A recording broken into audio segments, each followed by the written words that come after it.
And I'm a South African. You are not South African. I am. I'm a South African. The scene is pure chaos.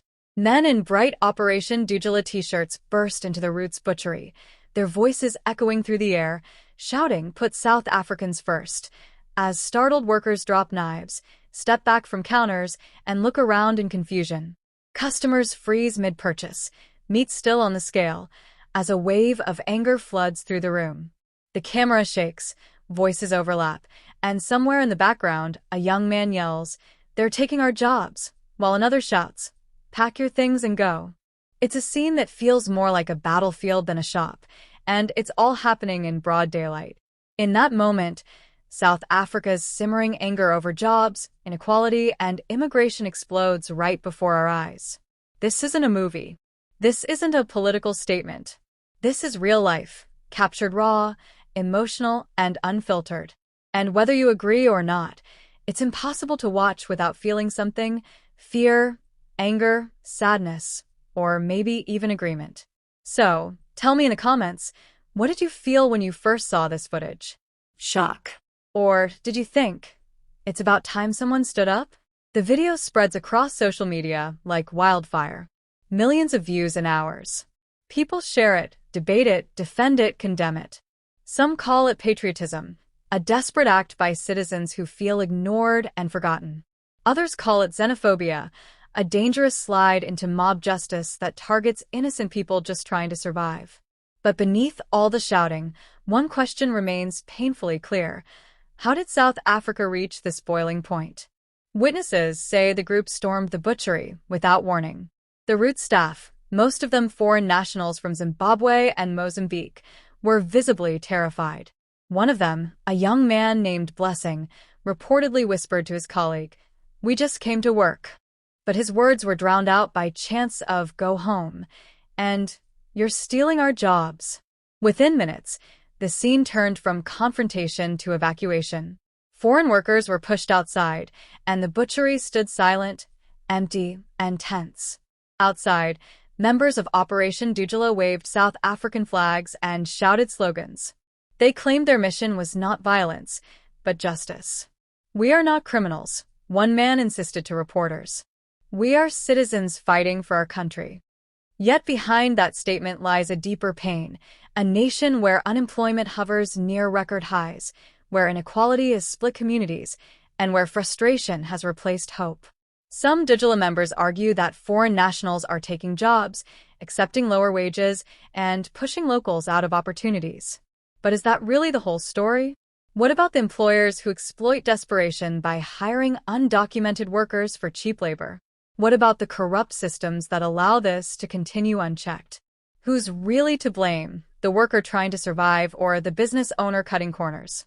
A woman from the crowd steps forward, her voice trembling with anger.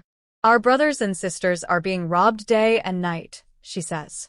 "Our towns are filthy, our people are hungry, and no one is doing anything." Her frustration is real. You can hear the pain in every word.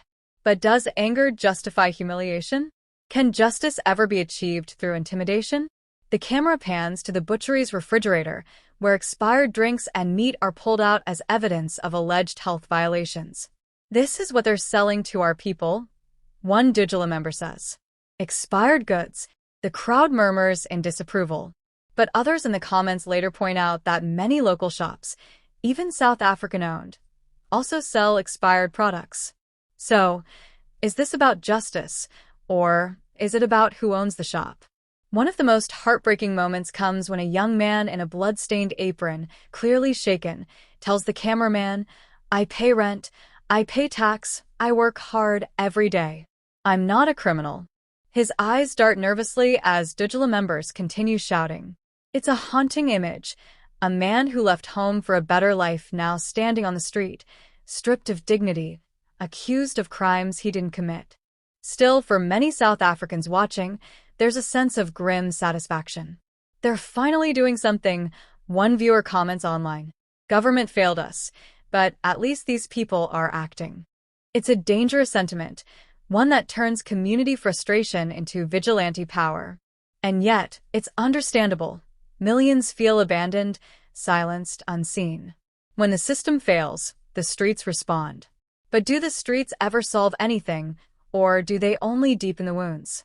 Think about it. Could this kind of movement ever happen in your country?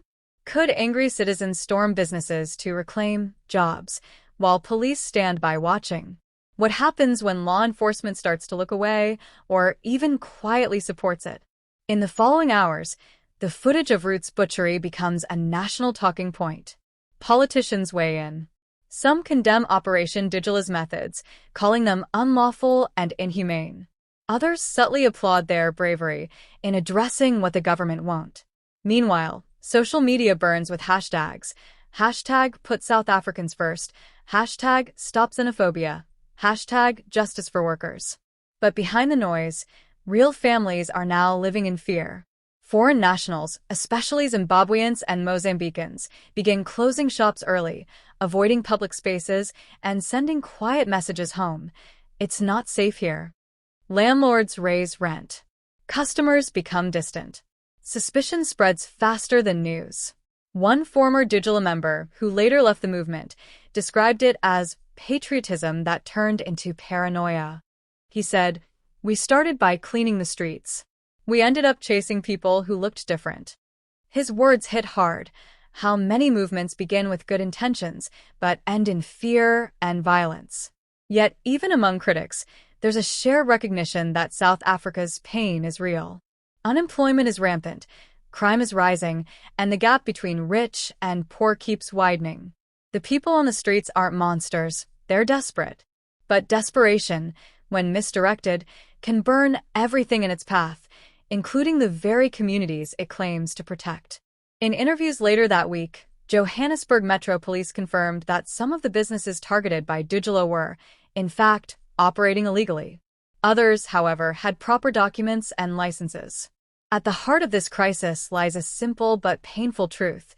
South Africans are angry because they've been promised too much and given too little. Foreign nationals are suffering because they've been forced to flee broken countries only to find new struggles. And governments, both home and abroad, continue to fail them all. So where does this end? Can South Africa find a balance between protecting its citizens and respecting human dignity?